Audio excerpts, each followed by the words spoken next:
on his experience in the national team. Let me take this opportunity again to say that the issue of sport transformation that have come to the fore, we as ANC, we cannot just fold arms when these things are happening. We are saying we wish to state upfront that ANC-led government supports and promotes a practical transformation in sport. Members of this committee a month ago cautioned the board of cricket about what one of them questioned the transformation after it has it has got a regression on it.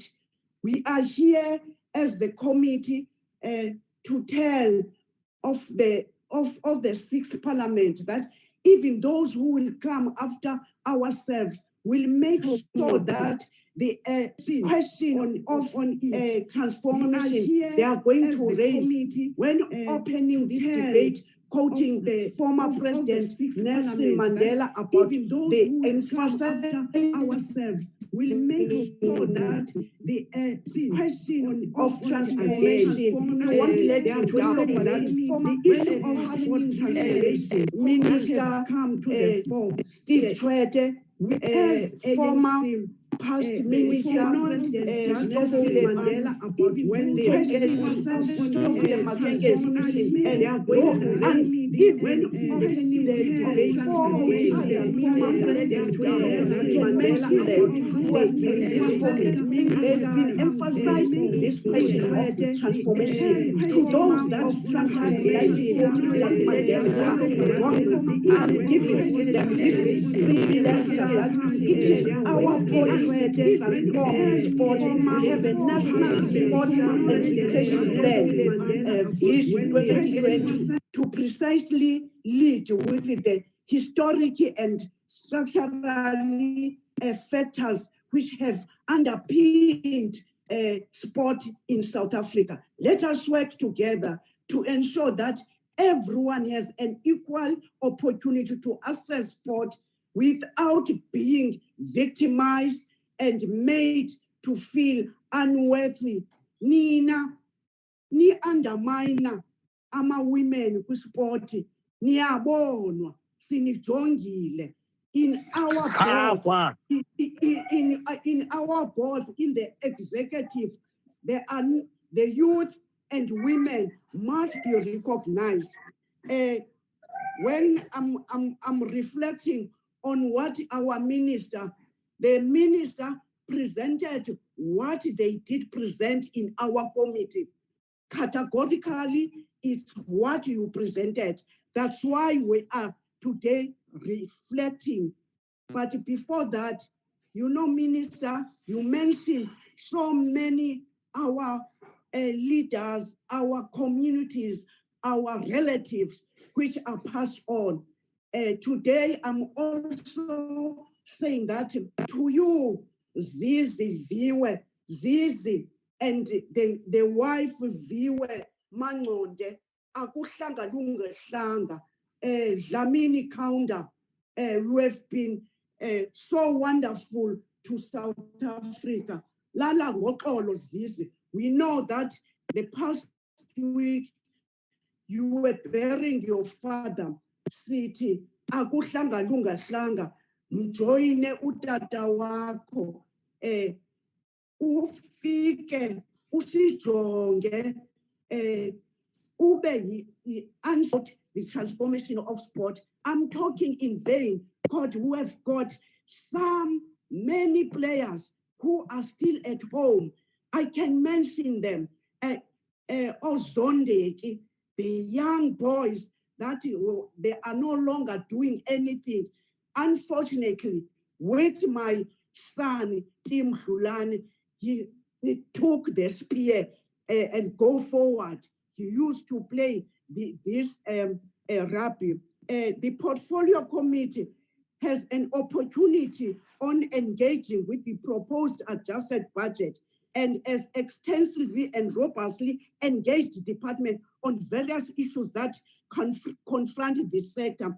During the course of our deliberation, we with the department, we raised the following concerns and subsequently agreed on the following principles, issues.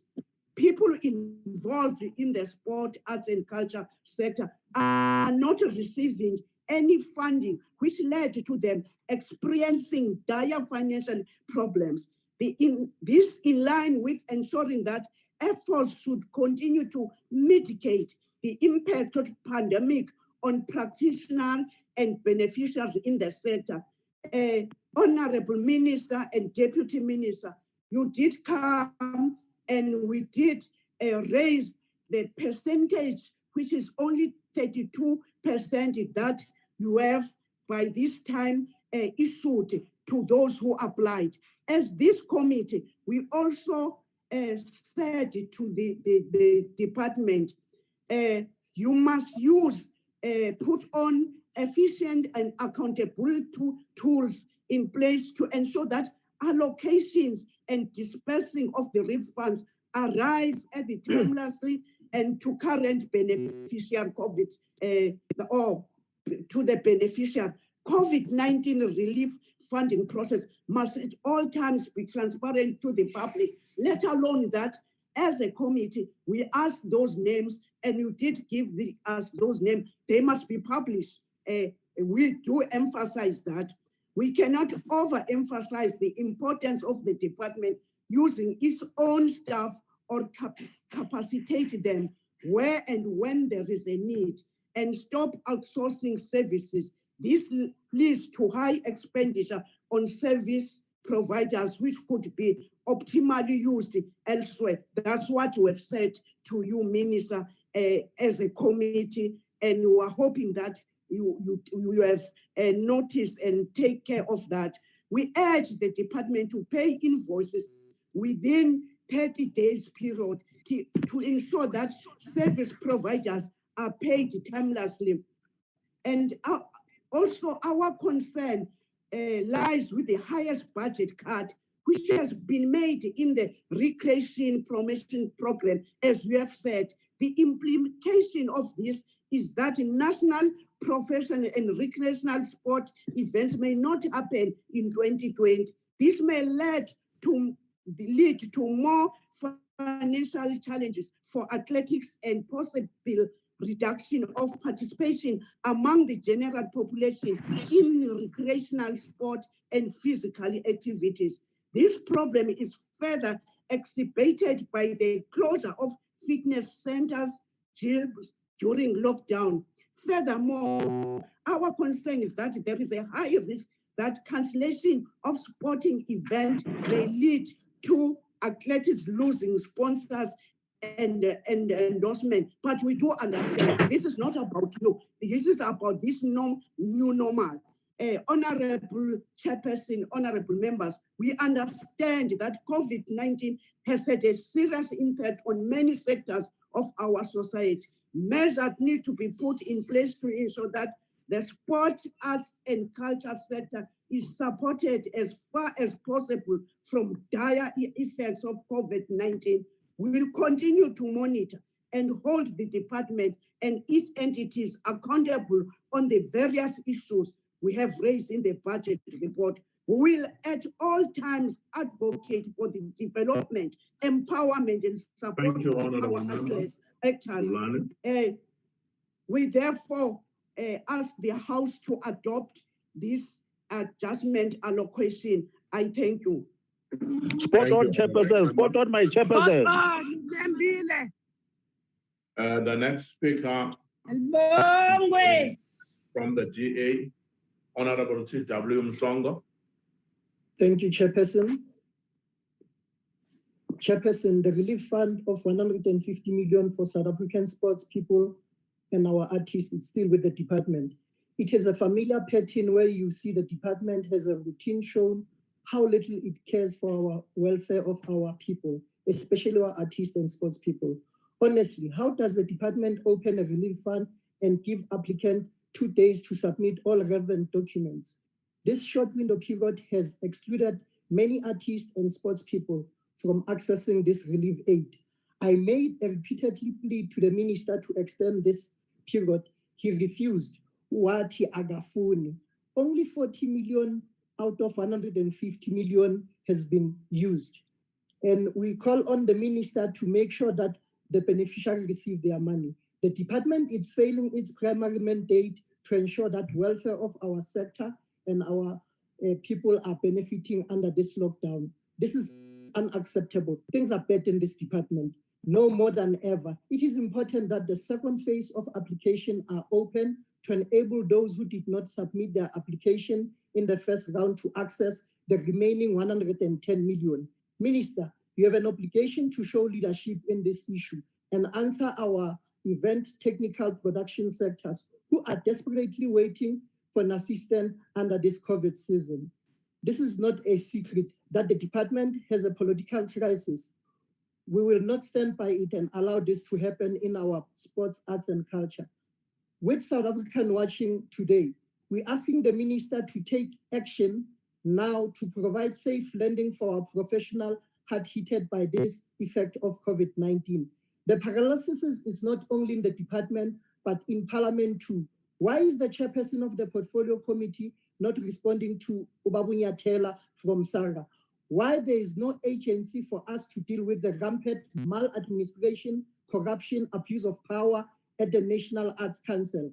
The department and the portfolio committee has failed the minimum obligation for our primary mandate during this COVID crisis. How can we claim that we foster social cohesion, national building through sports, arts, and culture, when we cannot lift just a finger to help the same professionals who are helpless under this industry? The department has even failed to give SASCOC its own grant to date. SASCOC must have its own AGM as yesterday. We call upon SASCOC to have the AGM.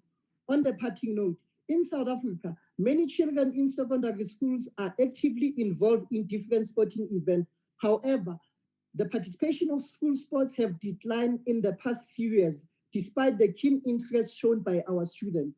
We want to make sure that when will the MOU, which was signed by the Department of Education and the former Department of Sports, will be implemented, because this is so important for the development of our sports at grassroots, especially. Thank you, Honorable.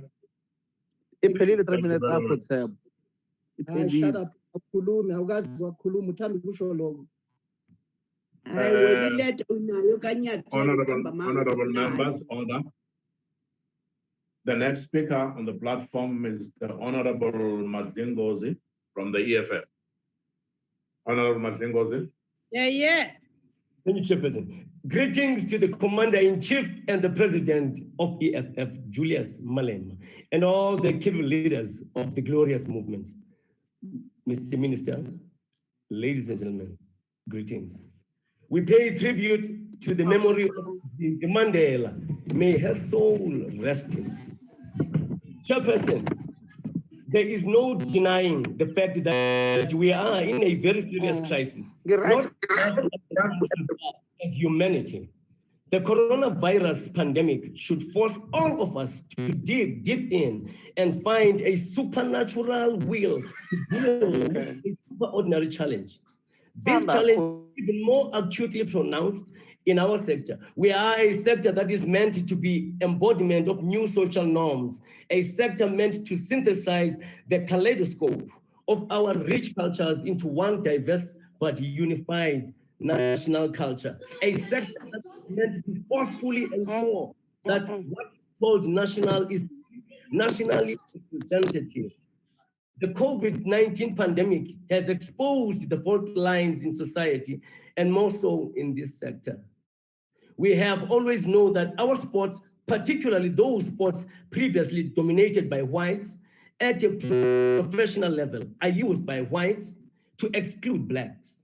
We have always known that in rugby, it is the Afrikaans language and the Afrikaans culture that is the sine qua non for all participation and acceptance. Those who do not belong in this culture, race, have always been excluded. We should use the legislative mechanisms we have to change this and the opportunity to reboot offered by the COVID pandemic ought not to be missed. Equally so with cricket. The revelations by Makayantini about the deep-rooted racism in cricket should not come as a shock. We have allowed white supremacists to dictate terms in our society for far too long. This department has failed to inculcate new cultural norms in society and failed to ensure that sporting codes adhere to these cultural norms. Creative and cultural industries are the fastest growing industries and should be kept at the center of national strategic priority. But this department doesn't seem to believe what they preach. Why is the Department of Sports, Arts and Culture taking too long to offer relief to the needy practitioners in this sector? Why is it taking more than 3 months to use less than a fifth of the 150 million rands the government allocated for this sector? Which part of sector within the sports, arts and culture need 5 million rands worth of PPEs besides office staff? Projects like Mzansi Golden Economy, which mainly comprises of music festivals that need crowds to gather in one place, has been allocated 95 million rands when no festivals have occurred during this lockdown. Where are these monies going to? Where are these monies disappearing into? As if that was not enough, this department, working with IMPRA, a collection organization, distributed hard-earned monies generated by musicians legitimately through Needle Time as a relief fund for COVID-19, while less than a quarter of the 150 million has been allocated for beneficiaries. Poor Black artists are being robbed by the same department that should be protecting them. This department has no strategic vision, no intellectual depth to reposition sports, arts, and culture in this country. The EFF therefore rejects this adjustment budget. Thank you, Chair. Yay! Yes, Yes, yes, again. yeah. Yay! Thank you, Ringo. Louis Bota will fall. The next speaker will be the Honorable Chule from the IFP. Honorable Chule.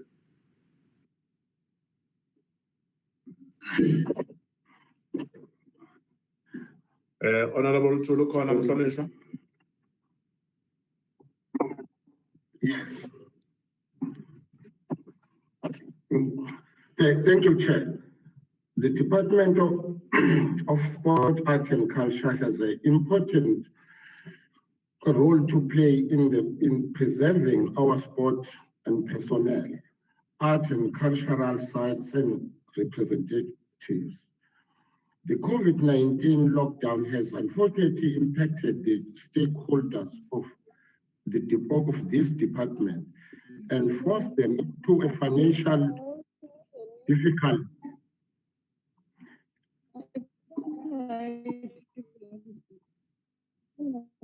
Honorable Chule.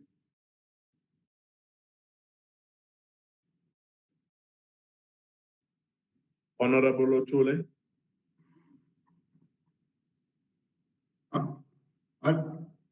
Chair. Sungalahleka kancane Mhlonishwa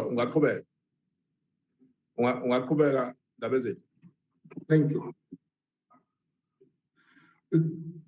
I said the COVID-19 lockdown has unfortunately impacted the stakeholders of the department and forced them into a financial difficulty as their trades rely on the performance of the tourists.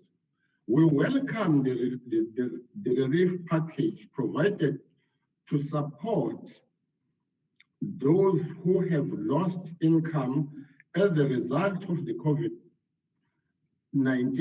lockdown, but are concerned about the sum of the operations of this department relating to such. The department currently processes in the way in dispensing funds is very worried as it lacks transparency. The lack of transparency will shield those who are guilty of wrongdoing from any sort of accountability. During the tabling of this first budget report, it becomes apparently that there were serious issues of fairness and transparency, such as the appointment the board in charge of the approving funds. In this case, the sole power rests with the minister. We need great transparency by the department if it is, in fact, it does not have anything to hide. What concerns me regarding this distribution of funds is that we see funds are not being distributed equally or fairly. Some people get more money than the others without any reason being cited. The snag of the partisan approach by the department to only benefit a few. Furthermore, we see that 110 million has not yet been dispensed of the COVID-19 relief fund. This leaves the beneficiary vulnerable to the financial difficulty. This money must be transparently dispensed, as well can on the department to submit their financial to the committee on a quarterly basis so that we are sure that the 110 million has not found its way into the pockets of the fraud and corruption. Finally, we need to see a great presence by the department through educationally materials where sport and cultural activities are slowly reopened. Regarding ways each sport could or cultural activities ensure safely precaution from COVID-19. I support the budget. Thank you. Thank you very much, Honorable Luthuli.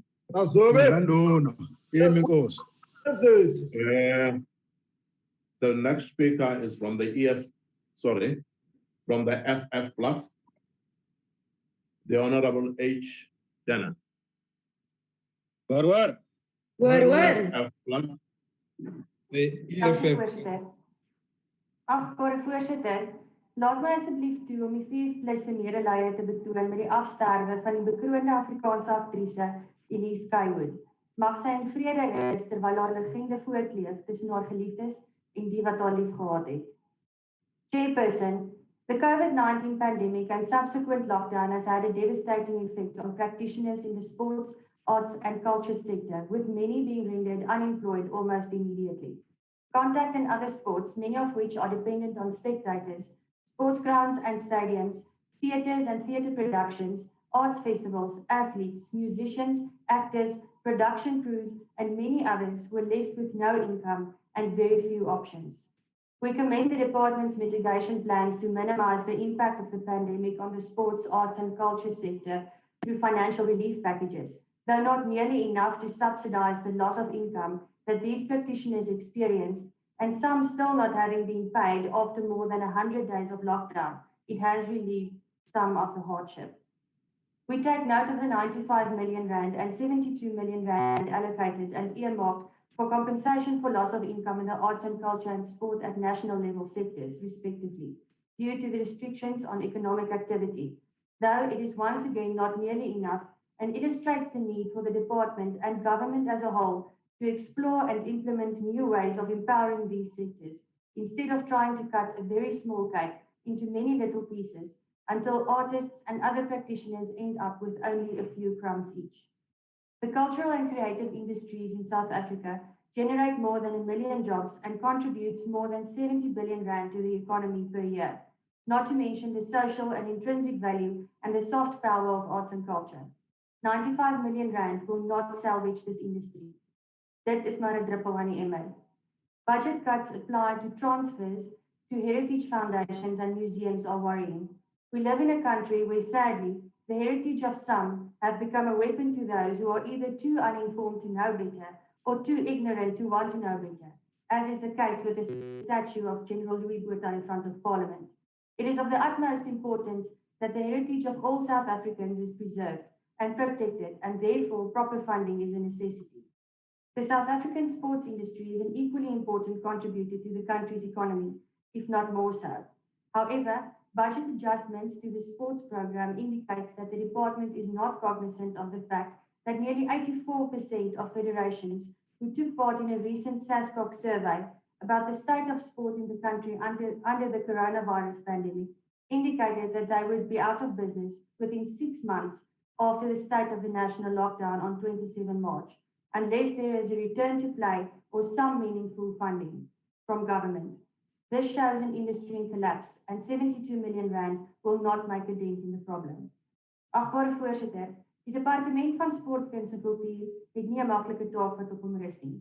Ewe skielik het hy nie meer net jammerlike infrastruktuur en die afdwing van kosmetiese kwotas om oor te bekommer nie, maar die voortbestaan van die kunste en die Suid-Afrikaanse sportindustrie, asook die beskerming en bewaring van onder andere 'n hele nasie se erfenis. Baie meer sal gedoen moet word. Ek dank u. Where?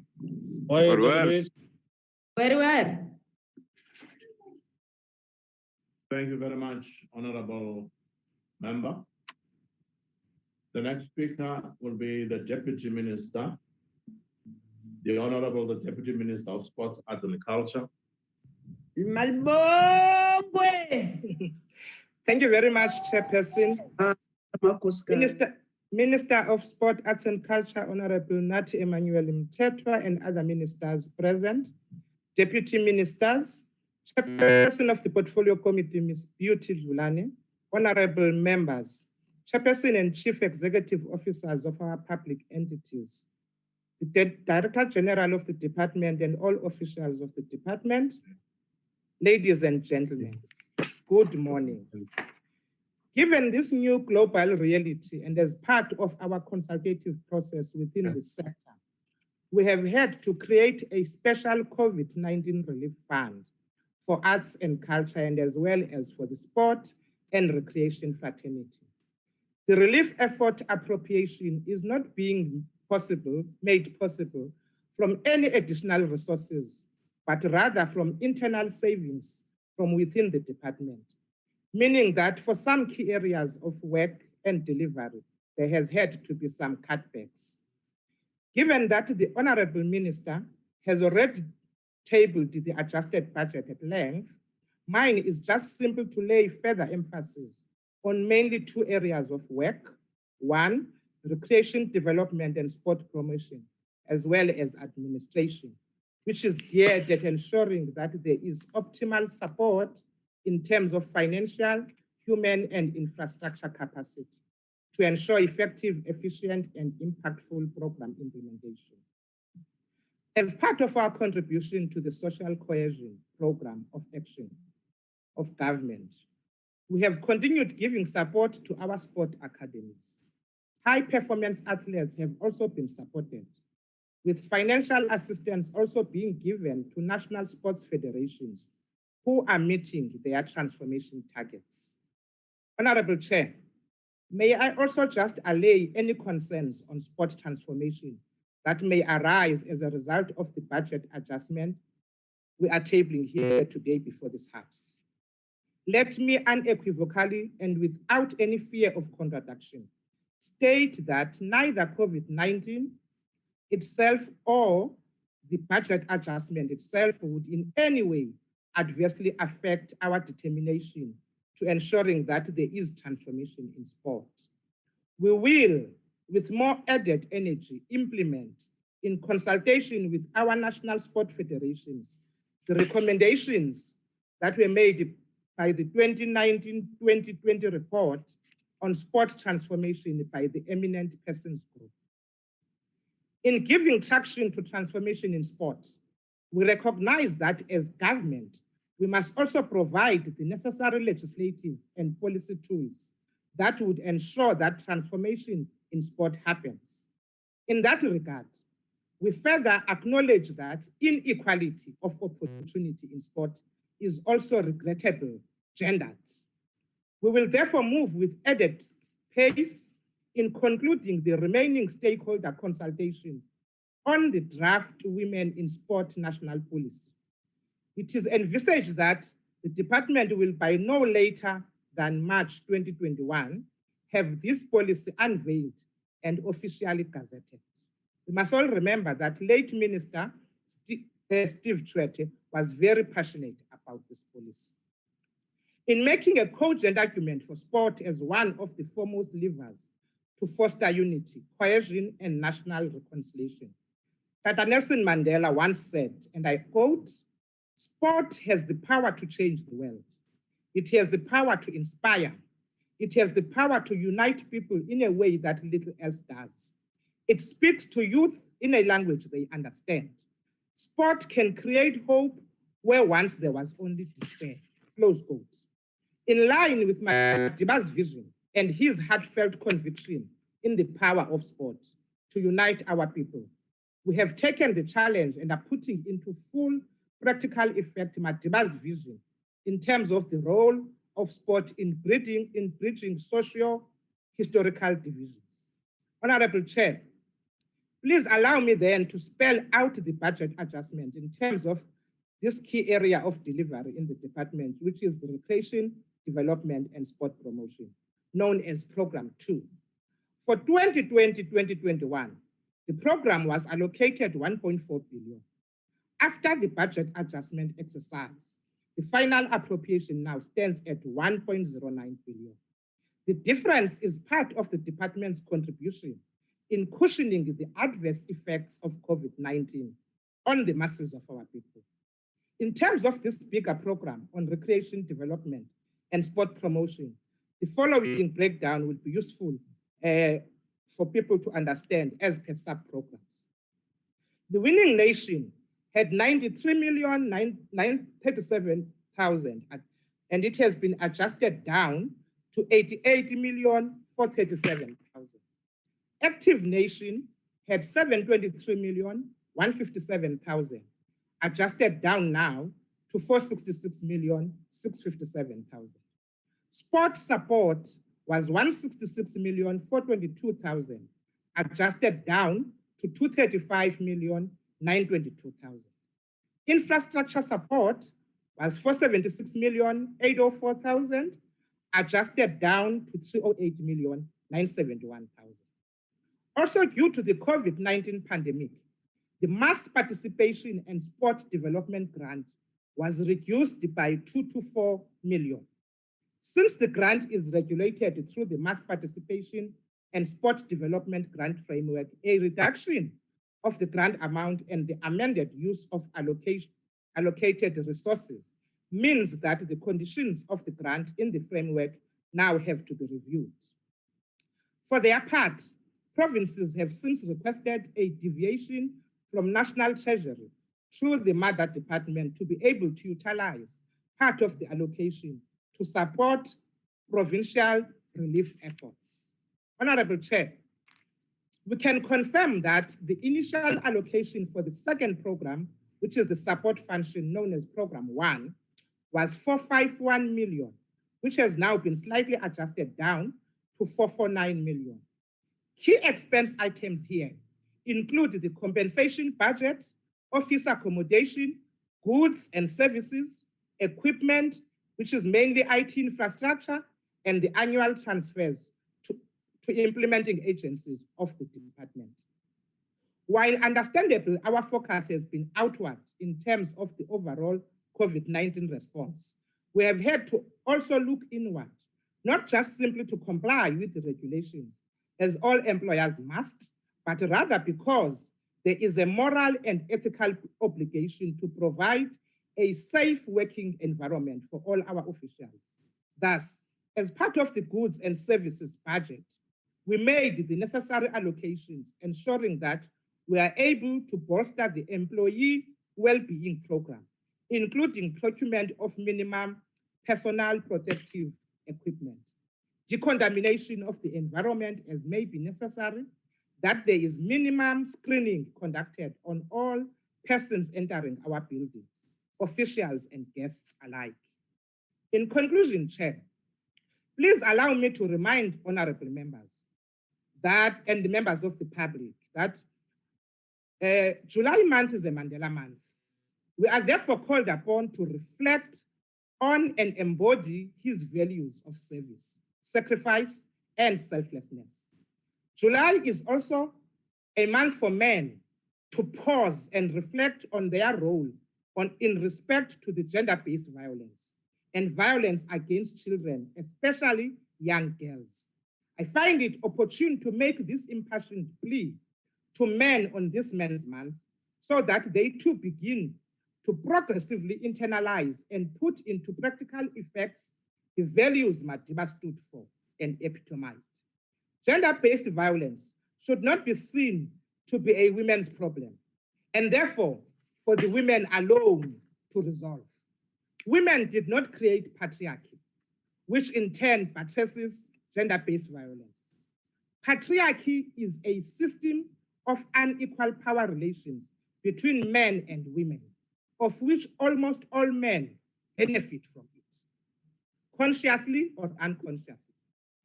It therefore stands to reason that if this system, which is largely responsible for the scourge of gender-based violence, is to be dismantled altogether, those that unfairly continue to benefit from it must tackle it as well by standing in solidarity with their women folk.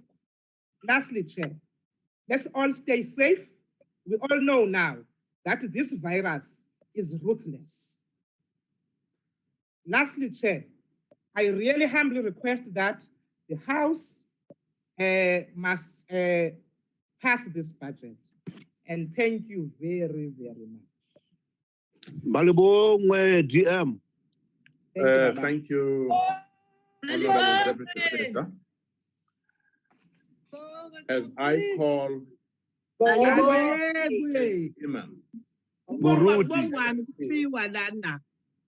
I would also request the Honorable Chair Lucizo Mashela to take over from here.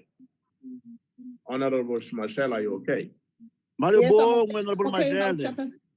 oh, okay. We'll start with the NFP, the Honorable Imam. Thank you very much. Thank you, Honorable House Chair.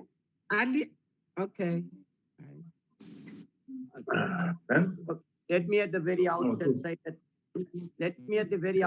that the National Freedom Party will support this adjustment budget tabled here today.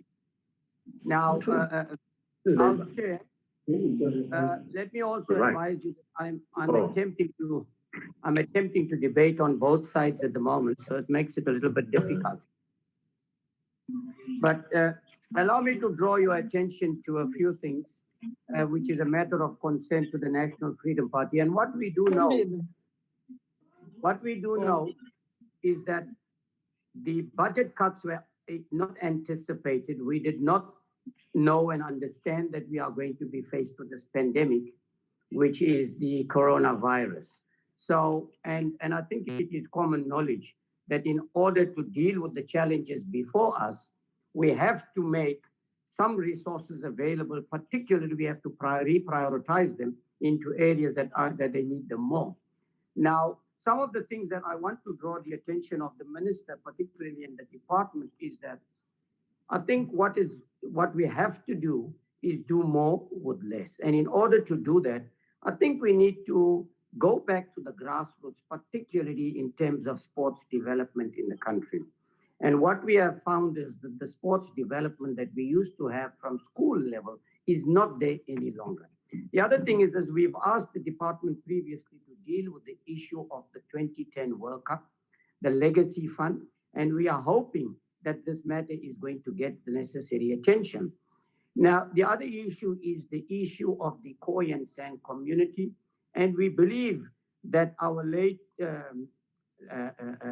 stalwart, our lady that has served us with distinction, the late Winnie Mandela, we have highlighted before to the department that in order to recognize them, a statue should be put up commemorating the works of Winnie Mandela and also Princess Krotua of the Khoi and San nation.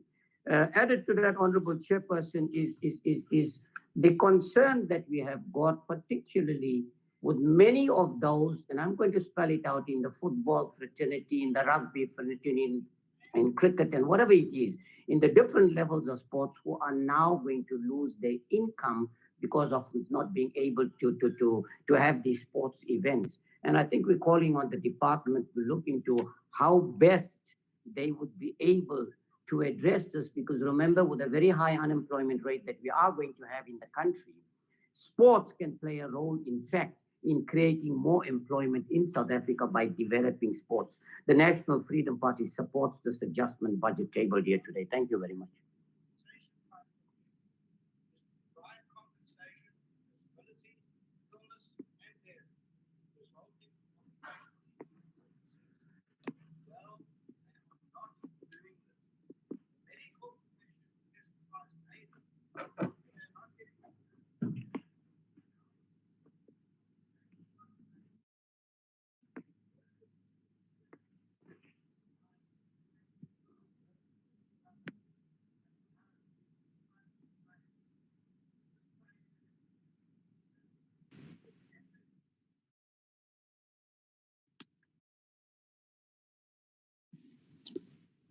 Honorable Shelley.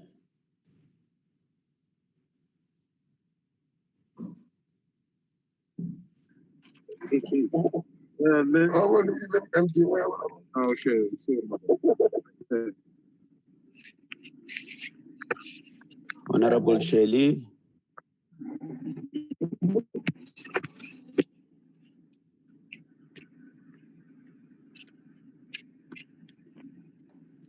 Red license, 7 equipment.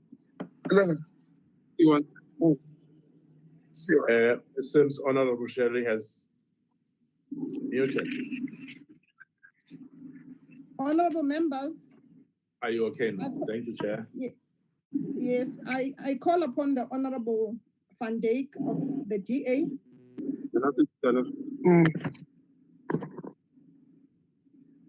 Honorable Van Dijk. I then call upon the Honorable L.M. Chaisa of AIC to take the platform. Honorable Chaisa. Chairperson, I'm here. Chairperson, Van Dijk is here. Okay, please take the platform. Sorry. Honorable Van Dijk.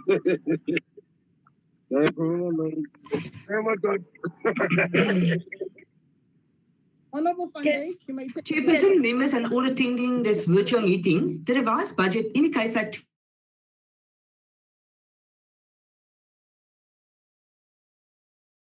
I know she's always having a problem.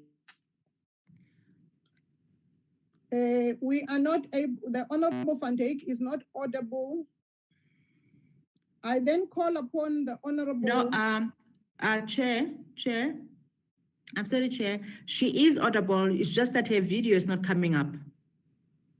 I cannot hear. No. Chairperson, is it possible that I can start from the beginning because I was lost the signal? Yes, you can continue, Honorable Van Dijk. This problem of signal, I know. Can I start from the beginning because... Okay. Yes, please continue, Honorable Van Dijk. Chairperson, members and all attending this virtual meeting, the revised budget indicates that 250 million additional funding will be made available to artists and athletes. At least it seems as if the DA's call for reopening the process are being considered. What is of huge concern is that this money will be transferred to the National Arts Council, National Film and Video Foundation, and Arts SA to manage. The NAC was recently in the media because of the Public Protector's report reflecting that the CEO, Ms. Mangopi, abused the NAC's expired project and surplus policy by applying unlawfully for funding under another entity's name without their knowledge. It was also exposed that the NIC footed her internal legal bills of almost 600,000, this with money that could have supported our artists. Figures provided to the committee previously indicated that more than 108 million of the original relief funding has already been spent. The latest presentation indicated, however, that only 40 million of 150 was paid out to artists. This is quite confusing. Artists have little, if any, faith in the department, and neither does the DA. On social media, there's an outcry from artists who say they are tired of asking when they will be supported. Parliamentary questions submitted by the DA revealed entities of the Department of Arts have spent almost 40 million on legal fees and consultants in 2019-2020 financial year alone. What a waste. This too could have been used to support artists in this dire time. The total budget cut is 16.9% across 4 programs, almost a fifth of the main budget. In Program 3, the arts sector budget was reduced with 17.4%. Program 2, recreational sport and development suffered the biggest reduction at almost 32%, which is concerning given the fact that SASCOP and smaller federations are on the brink of bankruptcy. Lots of competitions will not be able to take place after the COVID-19 lockdown is lifted due to lack of funds by federations. The DA hopes that the unexplained 57 million allocated to non-profit institutions will be used to support the federations. Also concerning is the reduction of transfer to heritage institutions, as well as cutting the budget for community libraries. People in cultural occupations make up about 3% of all jobs in South Africa. This rises to almost 7% when you include those working in support occupations in creative industries. Without assistance, these industries will not survive. The arts sector does not need short-term job opportunities as outlined in the job creation plan for the cultural sector, subsidized by state-subsidized entities. We need sustainable opportunities to survive beyond the pandemic. With the adjustment, 68 million of 120 million will be allocated for sport and recreation to provinces and municipality grant. With only 95 million allocated for artist transfer to provinces, will the funding made available actually reach the artists? The artists do not trust the department in this regard, neither does the DA. Thank you. Thank you, Honorable Van Dijk. I now call upon the Honorable L.M. Chaisa. Honorable Chaisa Ntate, you can take the platform.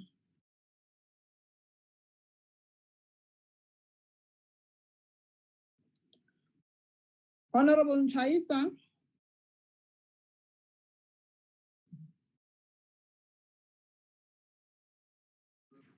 Dlula unikezwe umuntu we-EFF. Angeke udayise. Order, No. Honorable Kabula. No. Order. Chairperson. Order. Yes, Honorable Chaisa, you can take the platform.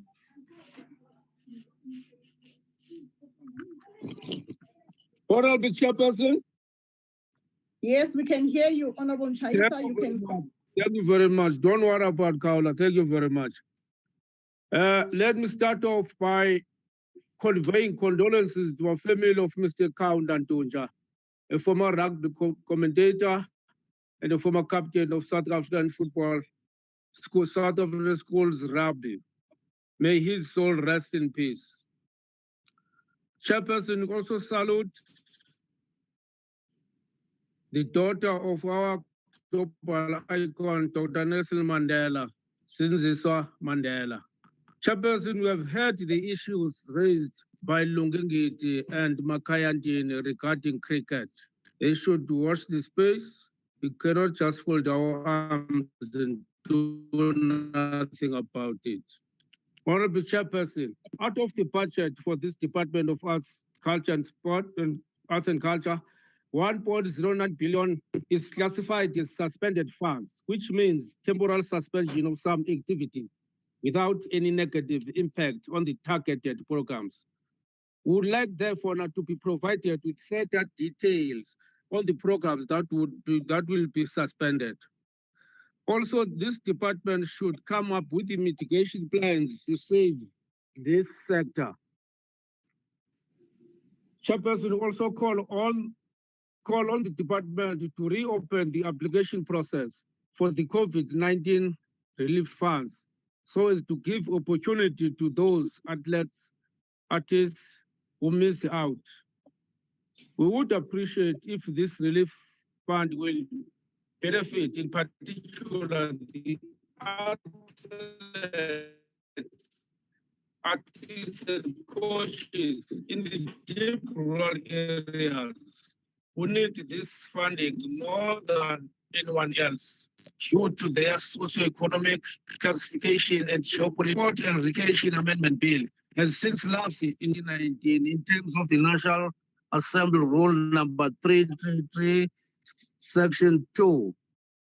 Parliament therefore has got the power in terms of the Constitution to determine and control its procedures and proceedings. Therefore, a House resolution may be taken to revive this bill. The department should come back and present this bill. Chairperson, the department has developed the South African Public Library and Information Services Bill. This proposed Section 76 bill was submitted to the cabinet for consideration and approval during 2018-19 financial year and was approved on the 27th of April 2019. When is this bill going to be tabled in Parliament? What has caused this delay?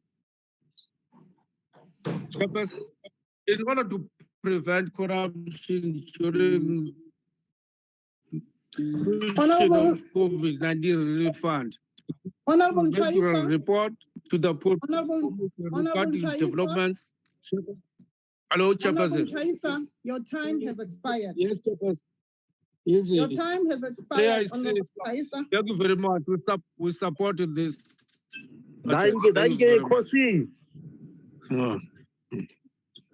Captain say connection in. Why support?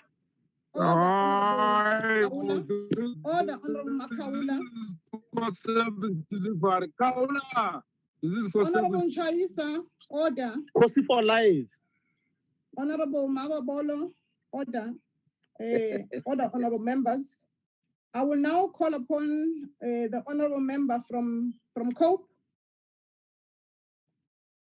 Do we have a member from COPE? PAC. I now call upon the Honorable Hendricks from Al Jamaa. Honorable Hendricks, you may take the platform.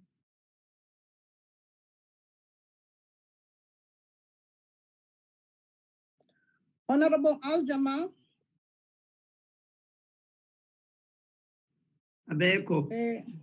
I now call upon the Honorable W.F. Faber from the DA.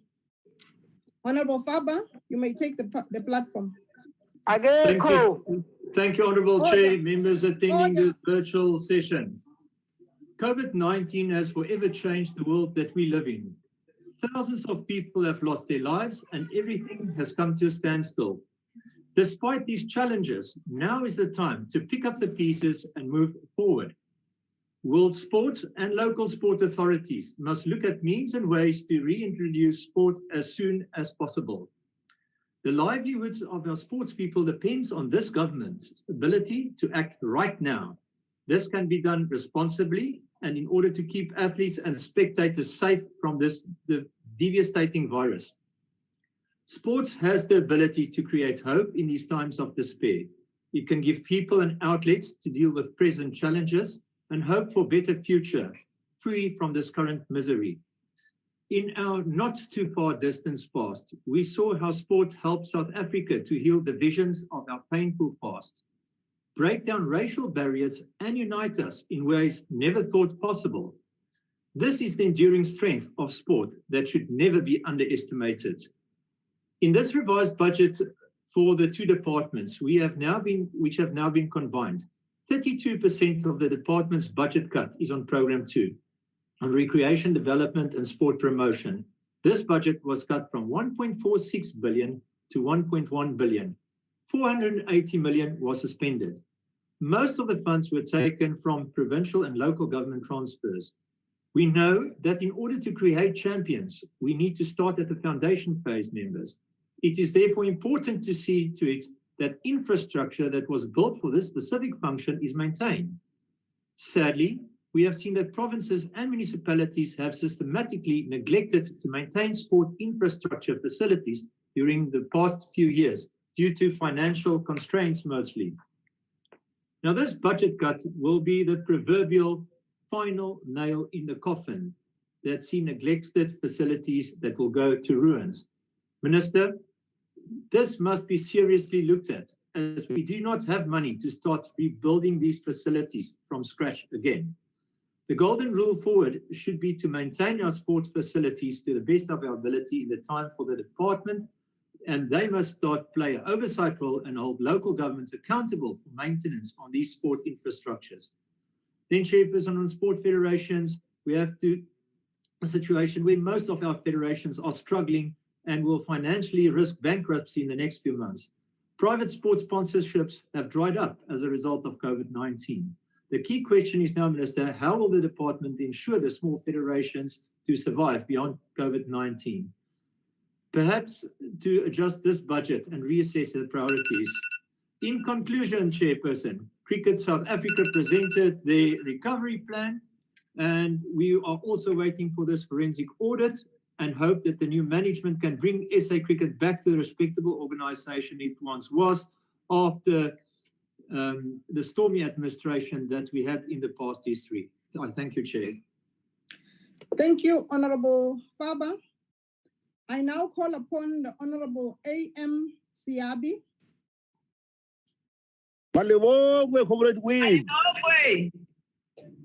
Honorable Thanks very Siabi. much. Thanks very much, Chair. All the honorable members, can we give Honorable Siabi the platform to take the debate forward? Thanks very much, Chair, and greetings to all present in this session, especially members of the Portfolio Committee, Minister of Sports, Arts and Culture, and other ministers present, Deputy Minister of Sport, Arts and Culture, and other deputy ministers. House Chairperson, allow me to pass my heartfelt condolences to all those who succumbed to the COVID-19 pandemic.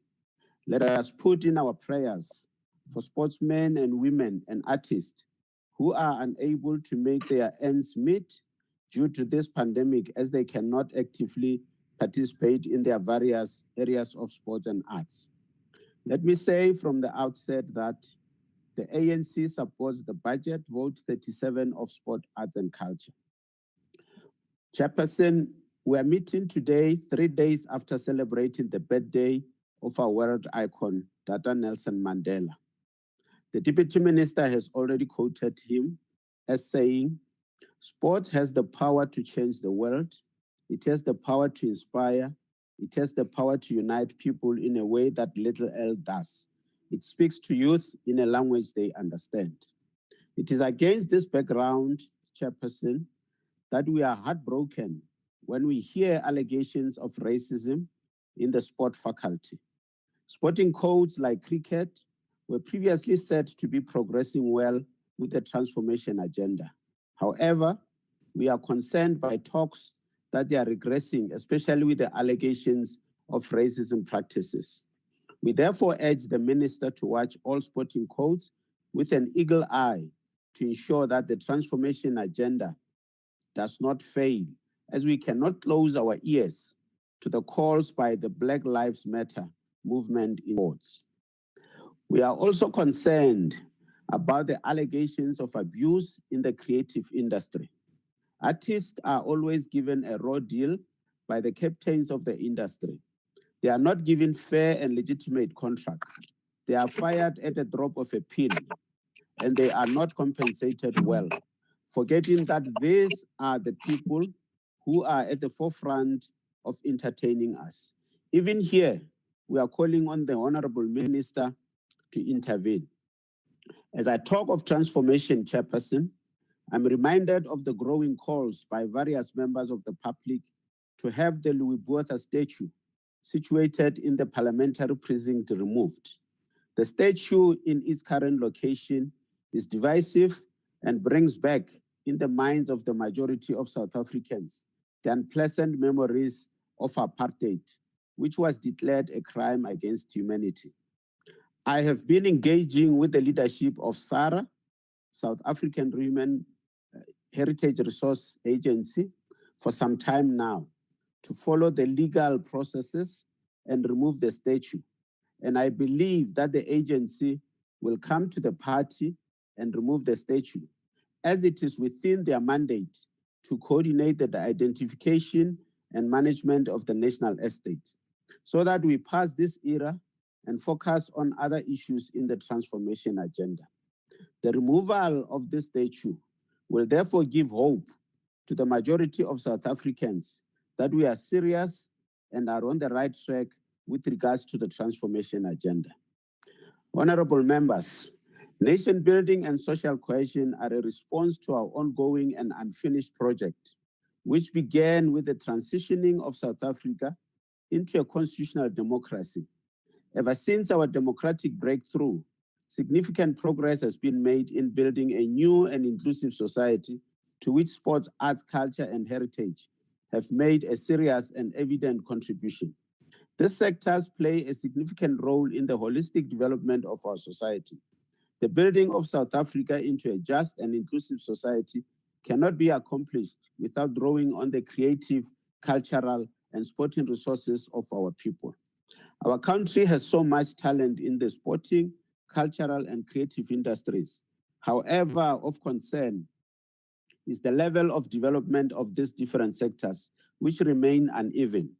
We call on the Honorable Minister and the department to ensure that the cultural and creative workers maintain control of their work against exploitation. Overall, there's been a reduction in the department's programs as a result of COVID-19. These cuts will impact to an extent of the department's ability to increase market share and create job opportunities. However, as the ANC, we are confident that the department will recover and be able to implement the intended programs over the medium term. As a portfolio committee chairperson, we are concerned about the slow pace of the distribution of the relief fund, although we understand the reasons behind this slow pace. We therefore urge the department to fast-track the process. As the ANC, we have confidence in the department that despite these adjustments, the department will put in recovery mechanisms that will enable it to progressively provide an enabling environment for the sport, arts, and culture sector by developing, transforming, preserving, protecting, and promoting sports, arts, culture, and heritage at all levels to foster an active, winning, creative, and socially cohesive nation. We heard from the opposition parties crying about the adjustment as a result of COVID-19. However, they don't provide solutions because the country is at a stage where the economy is down and there's no more money we can get from elsewhere. However, we commend the department for being creative and make sure that the artists, the sportsmen and women are still taken care of. Though small, but they're still taken care of. We therefore, as the ANC chairperson, support the budget vote 37 of sports, arts, and culture. I thank you.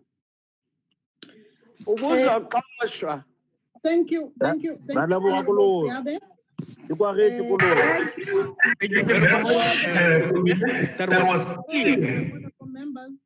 All the honorable members, I now call upon the Minister of Arts and Culture, Sports, Arts and Culture, to close the debate.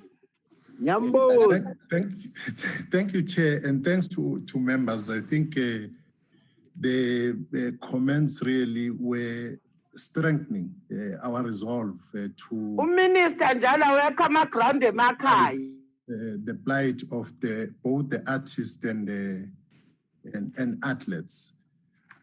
Just a few points, Chair. This COVID relief fund payment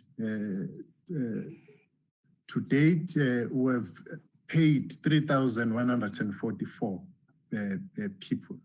Those are the beneficiaries, which is 85%. But I said from the onset that each and every cent of this 150 million is going to reach the artists and athletes, and that is going to happen. On the MGE, the issue raised by Honorable Madlingozi.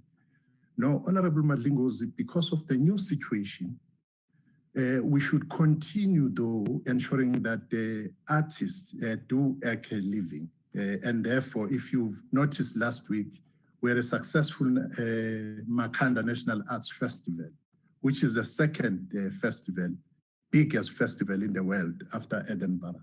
So we'll continue supporting the flagship programs in provinces. Honorable Imam, you've raised a lot of issues, very important matters, but as I always respond to you, that it is in your hands.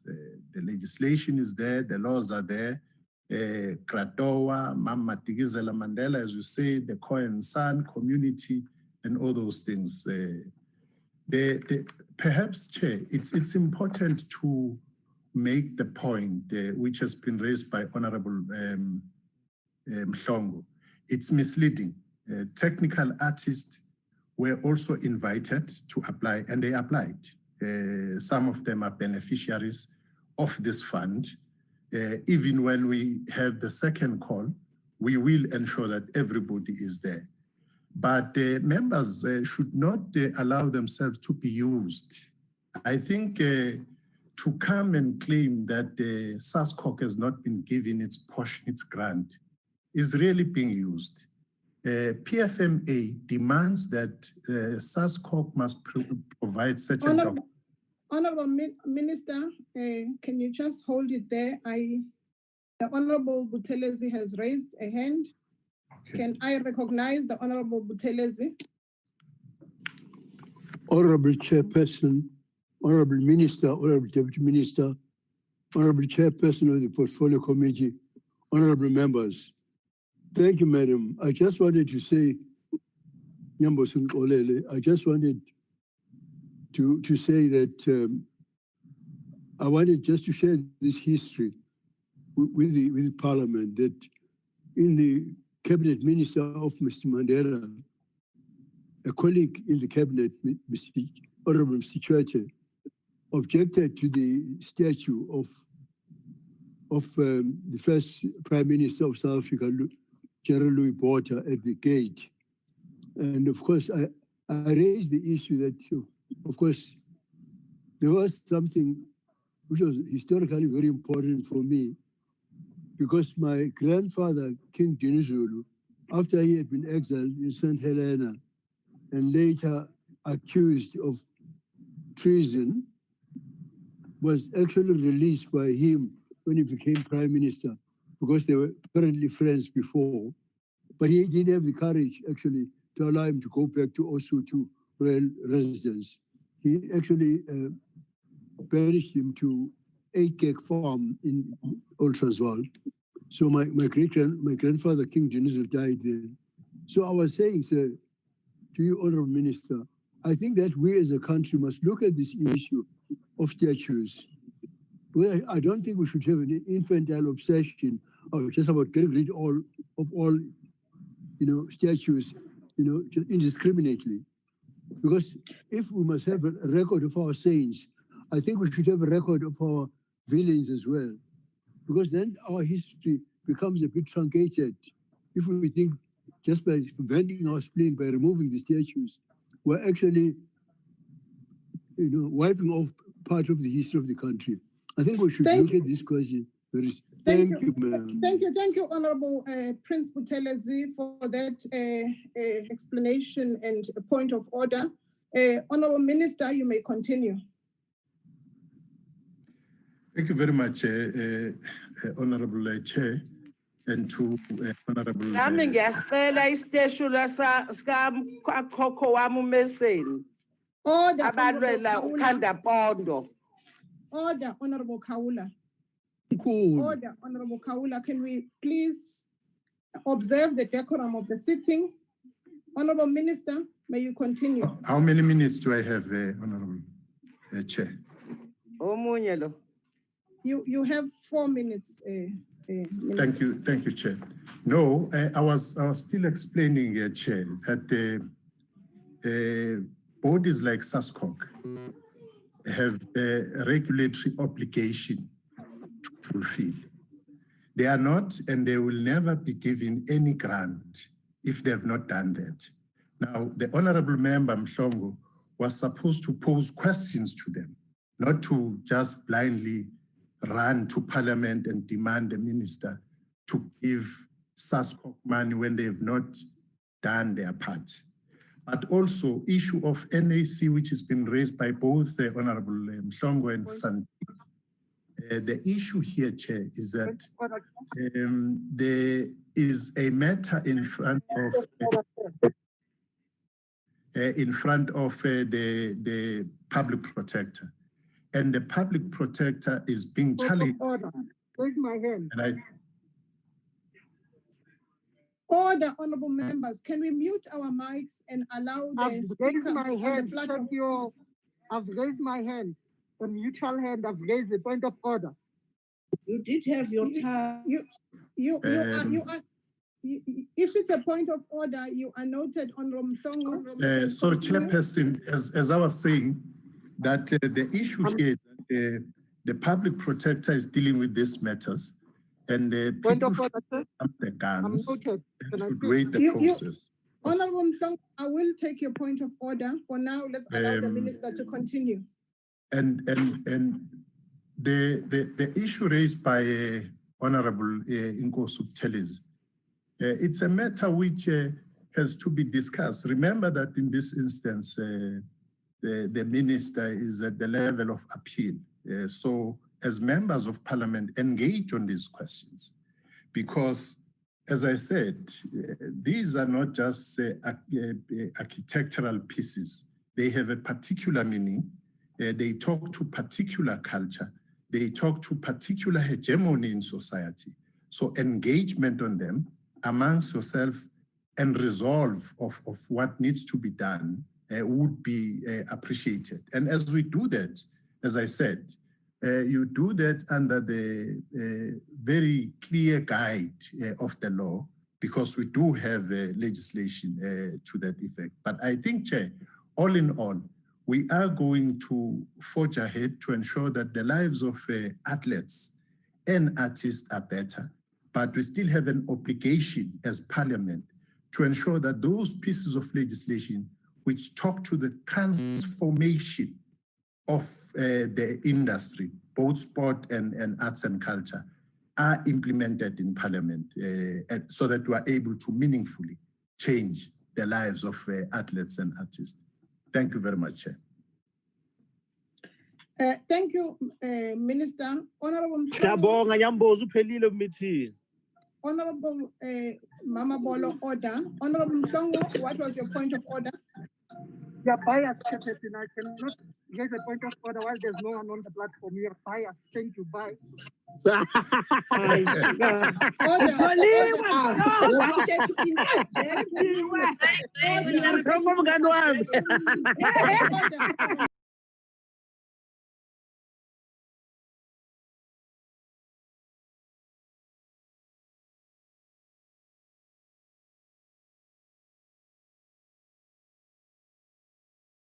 Budget vote and human settlement budget vote will take place at 1400 hours on the virtual platform.